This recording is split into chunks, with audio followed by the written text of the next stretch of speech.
Hello, Wadikani. Welcome to the Children's Chimurenga.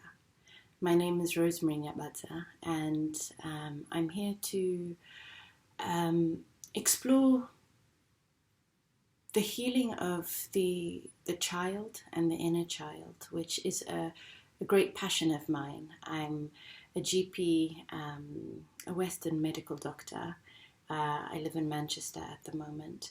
And as much as I love Western medicine and practicing it has been really rewarding for me, I've also realized how much illness and disease and how many people come to me with problems that are stemming from their childhoods or even their parents' childhoods or their parents' childhoods before them. And so they might be coming with, let's say, chest pain, heart attack, or high blood pressure, or high cholesterol, and it's because of their diet, for example. And the choices that they're making in their diets can often be because of psychological reasons. For example, if somebody's comfort eating, for whatever reason, they could be eating a lot of sugary things, a lot of fatty things, a lot of donuts, all the stuff that makes you feel okay, it's okay, that kind of feeling.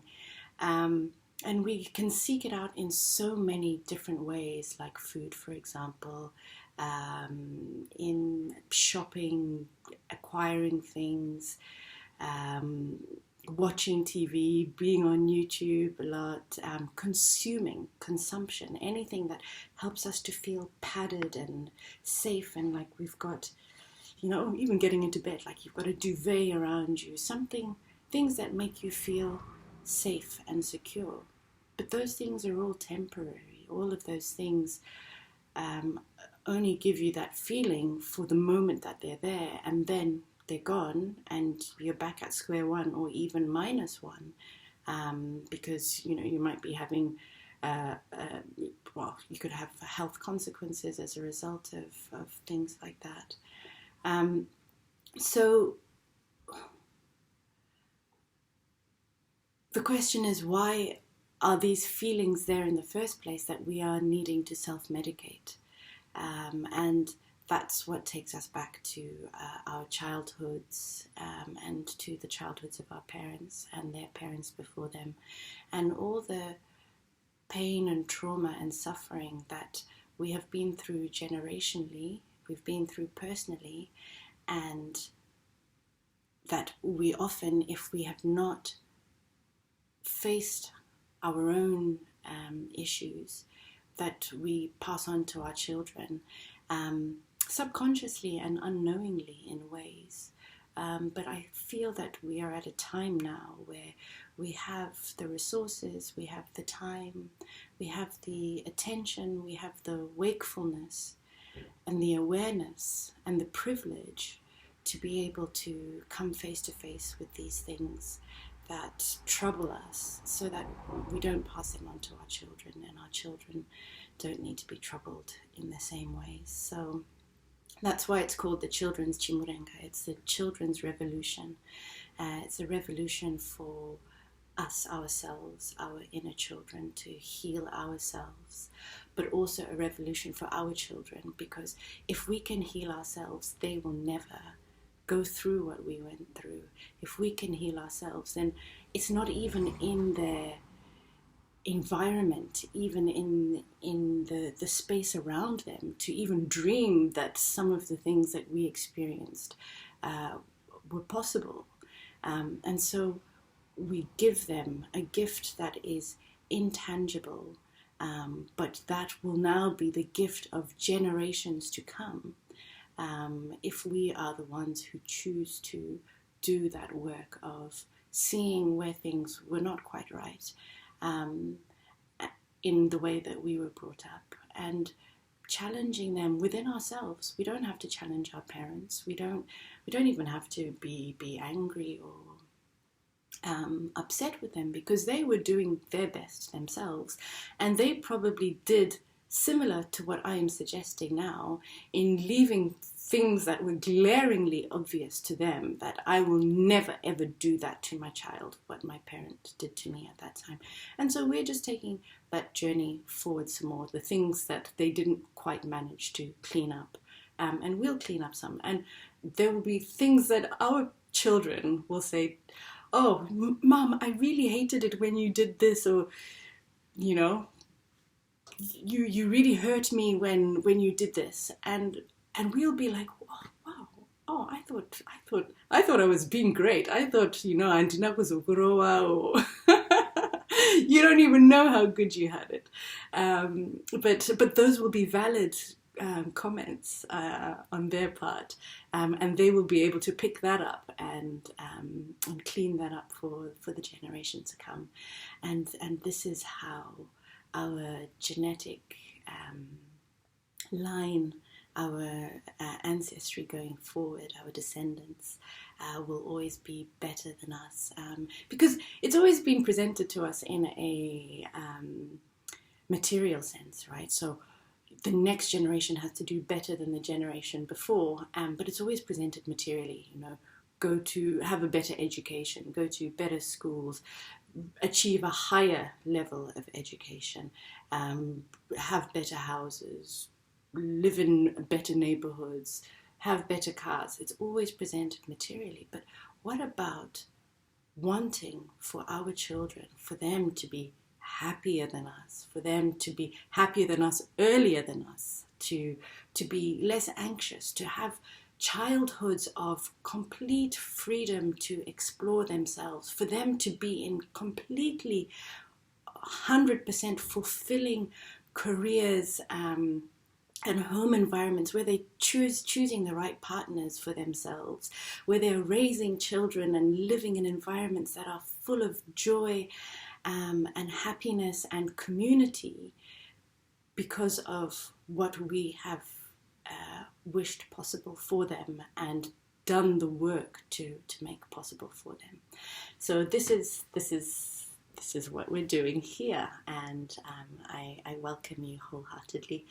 I'm really excited because this is my passion, and I love seeing, you know, and I love seeing those bits. I love seeing when my child does something and I just want to explode like kungo putika, and now I'm able to stop myself and say, hang on, like, okay, what are you feeling right now? What is this that you're feeling? Where did it come from? And quite often I can just let that one go, because I need to process it, obviously, you know, and there's many teachable moments in a child's life. So it's not that I have to come down hard on it right now. She's going to do it again in 2 weeks' time. And by then I will have had time to process what it is about me that had that reaction. Was that reaction in line and in balance with what the child has done? And then when she does it again, I will be more equipped, better equipped, more consciously equipped to give her truly loving guidance, as opposed to an automatic reaction that probably my mum had to me, you know. Love you, Mum. So this is the journey of the children's Chimurenga. And one last thing for this video in particular, when we heal ourselves, when we find things that nobody else even knows about, you know, that we don't even know about sometimes, that sitting at the bottom of our hearts, places of pain, places of suffering, places of resentment, places of abandonment, places of confusion, when we can gently come to those places, and those are usually child places. We all have a child within us, and when we can gently come to that child within us and say, I'm here for you. I'm here to hear your pain, to hear your anger, to hear your good, to hear the grudge that you are still bearing, because it was not your fault that day. Hauna kusiya gate rakavhurika imbwa ikabuda ikatsikwa nemota. It wasn't your fault, but wakarowa anyway, and you're still angry about that, aren't you? And yes, you're right to be angry about that. That is valid. But can we find a way to help you to let go of that anger? And can we find a way to help you to process that moment so that when your own child makes a similar mistake, it might not be exactly the same mistake, whether it is their fault or not, instead of reacting from that place where you are now kind of perpetuating the oppression that you experienced, or perpetuating the injustice that you experienced as a child, you can say, my child is going to have a different experience to me. And this happens in all aspects of life. And what is so amazing about it, sorry, I keep on saying the last thing. What's so amazing about it is that life gives us the daily opportunities to find out what triggers us, to find out chirikutirwadza. And what's so beautiful about that is that ukarwadziwa, or if something hurts you, if something triggers you, if something makes you angry, if something strikes you, if something makes you want to hide, if something, whatever gives you a strong reaction is there to show you that there is a point, there's something within you that needs to be loved into healing. And when we do that, going back to the point that I said, when we do that, when we can love ourselves into healing, when we can love ourselves to heal ourselves, then we love our children into healing, and so that sorts out the whole future generations to come. So they'll be living in an entirely different world to the one that we live in. But we also heal the people around us, because our very presence, a healed presence, a presence that is relaxed, a presence that is no longer firing on automatic reactions. You can feel it. You know, when somebody walks into a room or into the supermarket or something, or you just walk past someone, you're just like, whew, it just feels like fresh air around that person. You can find ways of cleaning out the cobwebs inside you to be that person who is fresh air.